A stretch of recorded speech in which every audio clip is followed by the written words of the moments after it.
What's up, pilots? This is Kix here with another realistic battle, and finally, I've actually gotten a naval map with my naval plane and actually been able to take off from an aircraft carrier. I've actually been trying to do this for like, I don't know, months. It seems like every time I get a naval base carrier, I don't get a naval base map.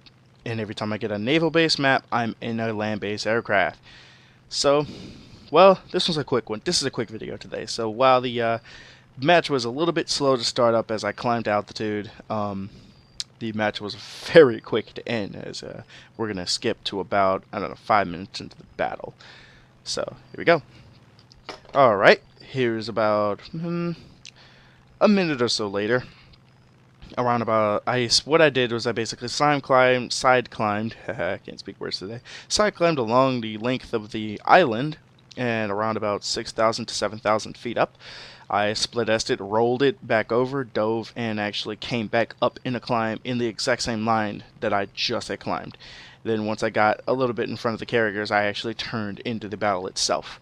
So, approaching, I believe that's like 12,000 feet, maybe 14,000 feet. I don't know. My screen is actually very small at the moment. I can't really see the numbers.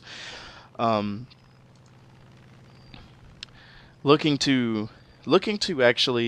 for planes engaging friendly targets. I know how the Japanese fight. They really do like to use low targets as bait, attack the low targets first, because they're a little bit more maneuverable than the Americans. So they like to attack those first. They like to get to just under or just in the cloud cover, then kind of come out the clouds and attack the less maneuverable Americans. I'm not having none of that. So my plan, well, I don't really have an initial plan against the Japanese. My plan is to basically get as high as altitude as I can, either match the Japanese in the altitude department or hopefully get above them. So today we're above the cloud cover. We have Japanese planes in the clouds, and I am looking to either go assist the group of teammates to my left. But what I'm actually going to do is the P-47 to my right, off my right wing here, is actually going to call out for help. So I'm actually going to go help him. The F4u1d is actually a pretty good plane. I like it.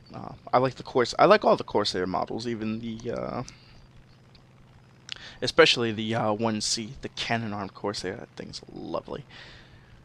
So, wonderful climb rate. They're fast. The gull wings really help with lift. Oh my god, these things are just amazing. So, get our first flash of the enemy off the right side, but he goes back into cloud cover, so his red box, or purple box as I have it set for, disappears very quickly, but he reappears. The P-47 calls out for help because there's actually two A6M0s over there that I don't see until I get a little bit closer.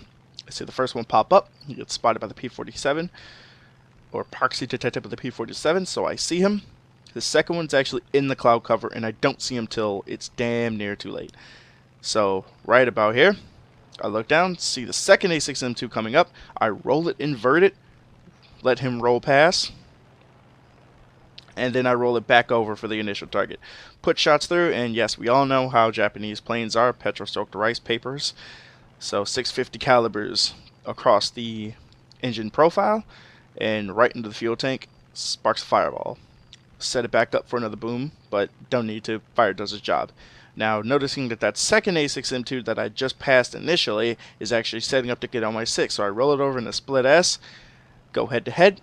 Not exactly head-to-head, though, so he can't get guns on me. I try to get guns on, can't do it, going way too fast. Try to roll it inverted, but I don't want to lose the altitude just to try to get him. I want altitude over this guy. So, he climbs for altitude, I do the same. I see the P-47 actually getting above and behind him. I set him up for the P-47, but I don't exactly know what happens. He may have overshot him, I don't know. Maybe the P-47 was actually in a different position than I thought he was. I don't know, but I split S it, roll it back over. He's too worried about the P-47. He's going to come out the clouds right about here in front of me. Never sees me coming.